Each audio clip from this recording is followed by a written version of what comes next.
It is currently 7:59 at night. I just got done watching Markiplier's video. I don't deserve this.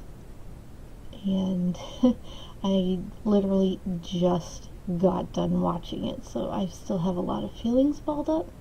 So naturally, in like 90% of my vlogs, I'm probably gonna tear up and I'm probably gonna cry. Whatever. But this message, this video, is for Mark.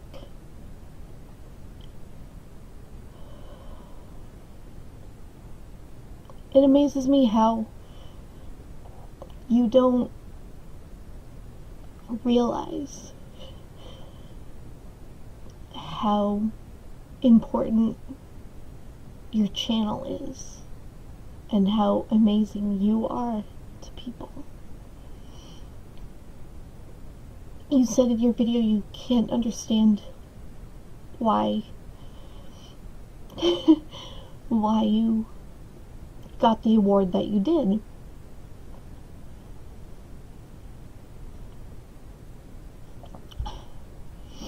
Back in 2007, I had my own wish. And the Make-A-Wish chapter of New Hampshire was incredible. I'm still actually friends with a couple of the people who run it.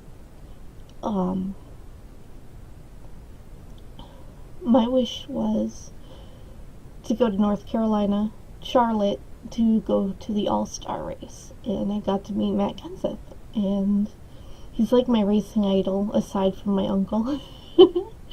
And it was amazing. I wasn't the only one down there. There were a couple of other kids, 3 others in fact, with their families, and 2 of them were going to meet Dale Jr. and another one was going to meet Jeff Gordon. And the trip itself, it was incredible. The people were incredible.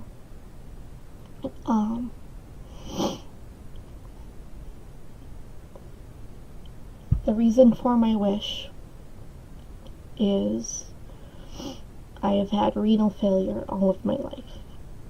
And at that point in time, I had my first transplant, my first kidney transplant. And, which I got like April 2007, and the race was like, I don't know, later that year, and I don't remember specifics, but anyway,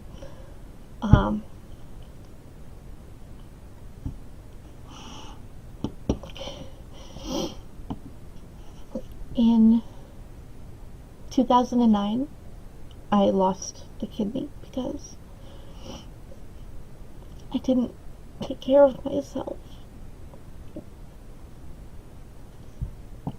As I'm sure you know, Mark, transplants, there's a lot of medication and such involved, and I lied about swallowing pills for 4 months, and that did the damage, you know. I ended up losing the transplant in 2009, and I went on dialysis.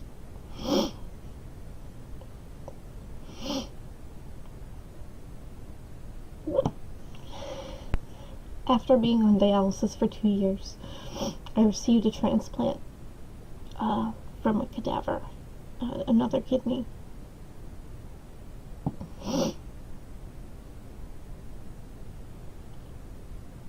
And it was hard because he was my age.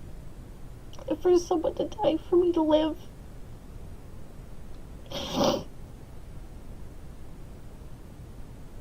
It hurts. It still hurts.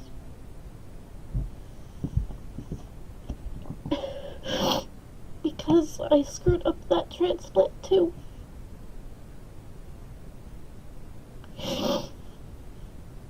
My depression hit about like, during the second year of the transplant, for the first year I was doing everything that I was supposed to. I took my pills.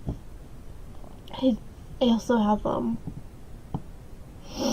I was 9, I had a bladder augmentation, so I had a bladder made for me, and, I have to cath and irrigate it through my belly button, the stoma in my belly button. And I still have that, you know. I mean, that's always going to be there until I decide to have it removed or whatnot. And, so the first year I did everything that I needed to with my second transplant. And then the second year, my depression hit again hard, and I chose to take my pills when I felt like it, and then it went from not taking them at all. And that was about, I want to say 2012, the beginning of 2012 is when I really started having issues. In the middle of 2012 is when I decided to go to tell my doctor that I needed help, that I couldn't do this anymore. And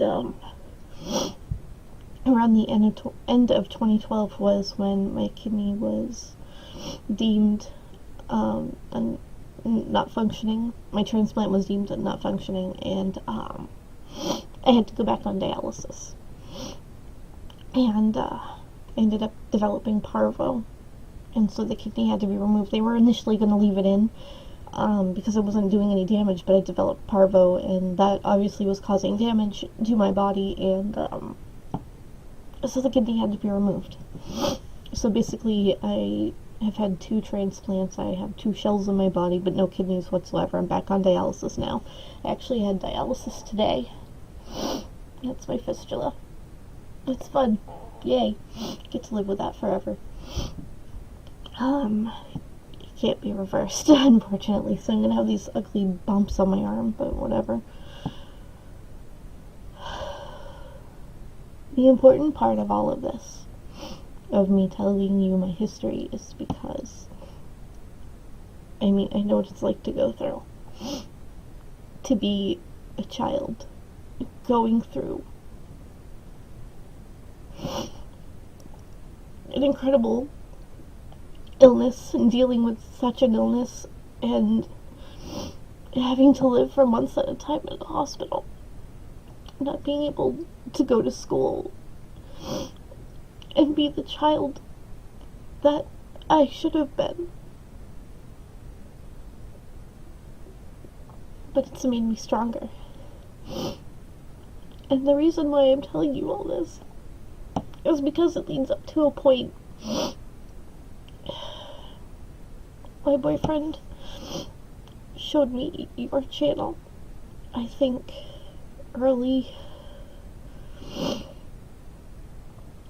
2012, late 2012 to early 2013. I think it was like right after Morfar died. He was a Swedish YouTuber. Swedish YouTuber. Oh my god, I haven't seen his channel in forever. I don't remember. I'm so sorry. But he had died literally right the day after my birthday. He had died, and I found out like in February. And I had no idea who I was gonna watch. And my boyfriend showed me your channel. And I had recently discovered Amnesia back then. And I loved the game. I loved it. And I wasn't going to play it myself, but I loved watching it.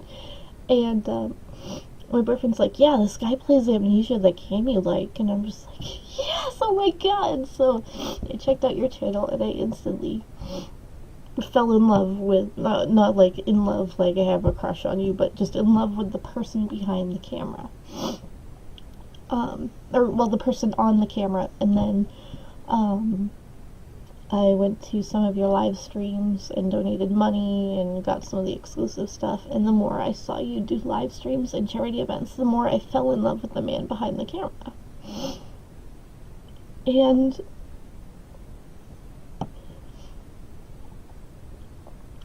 I was recently, or not recently, it's been like a year now, I was diagnosed with PTSD. And I've been through trauma therapy for that.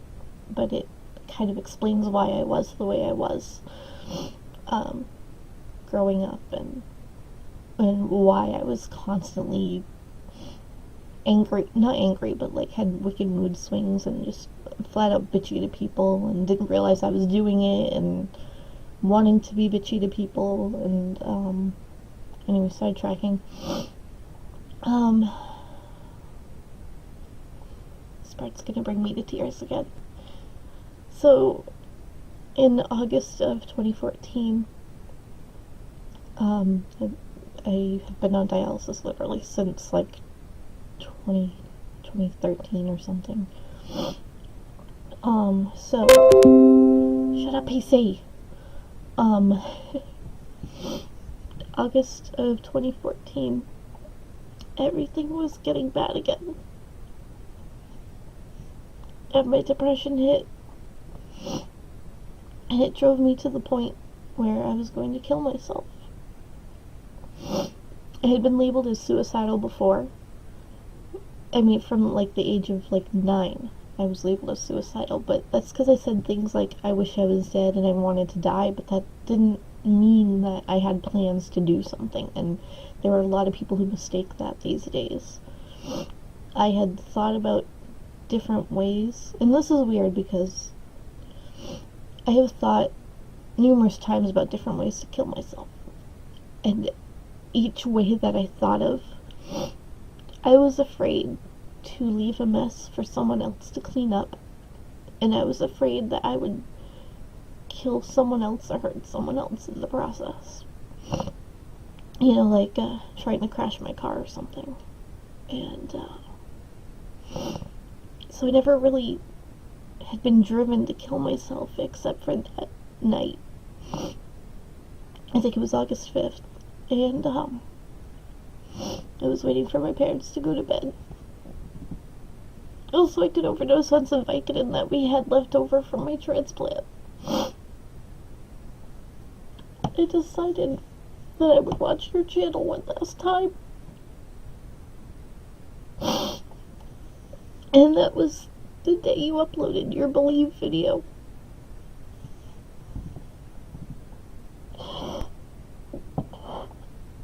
And you saved me, Mark. You saved me. You saved my life. I didn't kill myself because of your video. And I want you to know that you saved so many lives. And to see you on camera saying you don't understand why you deserve that Make-A-Wish award. This is why. You make so many people happy. And you just take away all of the pain that people feel, even if it's for like 10 minutes, 15 minutes, whatever the duration of the video is. You save people. And you make them realize that the world isn't as bad of a place as, like, the news and other people think it is. Your community is so strong. And we help each other. And it's because this young 20-something-year-old dork decided to start a YouTube channel. You have done so many great things, and I can't stress enough how awesome you are, and how of a great person you are, and how you save lives. And I just want you to realize that. And who knows, maybe you do. Maybe people have told you that you've saved them before. I can't be the only one. I know I'm not the only one. But I just want you to know that you give people's lives meaning. No matter what struggles we're going through, you somehow